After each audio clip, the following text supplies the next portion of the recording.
It's not uncommon for many, myself included, to drink 1, 2, or even 5 cups of coffee daily to keep us halfway functional. Of course, our interest is not so much the coffee per se, but more so on its caffeine content. And sometimes it gets us wondering, how much caffeine is too much? Before getting to the big answer, let's first get the "it depends" out of the way. The effects of caffeine are different for each person. Some might feel jolted and jittery from a single cup of coffee, while others will feel nothing from drinking 3 cups. It's no shocker then that caffeine intake should first depend on your personal tolerance levels to it.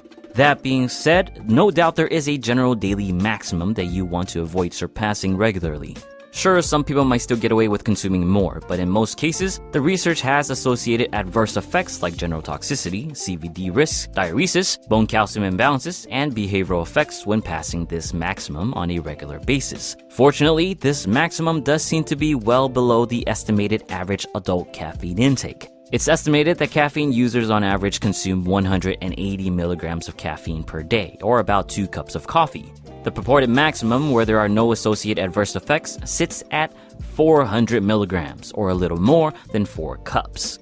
Now, not all coffees are created equal. Some might have less caffeine, while others might have more.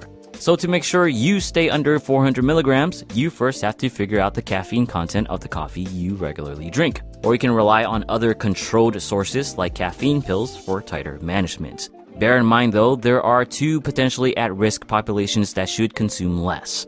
One is reproductive aged women, where increases of miscarriage incidences and abnormal fetal development have been associated with caffeine consumption. Based on the data, less than 300 milligrams of caffeine per day is generally safe for this population. The other at-risk population is children, which means your mom was right for not letting you drink coffee until you're older. Now, the research is a bit shaky here since the research methodologies itself were shaky. There have been some consistent data of aversive behavioral effects in children associated with high caffeine consumption. To be cautious, a generally safe maximum for children is about 2.5 milligrams per kilogram of body weight per day, but more research is needed to be sure. As for single-dose toxicity, 15 milligrams of caffeine per kilogram of body weight is considered toxic, or roughly 1,200 milligrams for the average 180-pound male. Lethality is rated at 150 milligrams per kilogram, or 12 grams for the average male. There has been, however, one death case reported after ingesting only 6.5 grams of caffeine, but also another case where a patient survived after consuming 24 grams.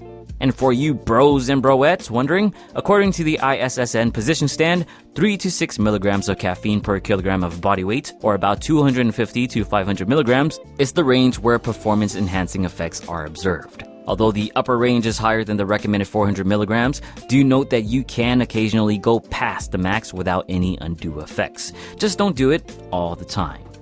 That about wraps it up. End of the day, moderation is the name of the game. If you're on your 4th Starbucks run by 2 p.m., you might want to reconsider it, along with the last 2 trips.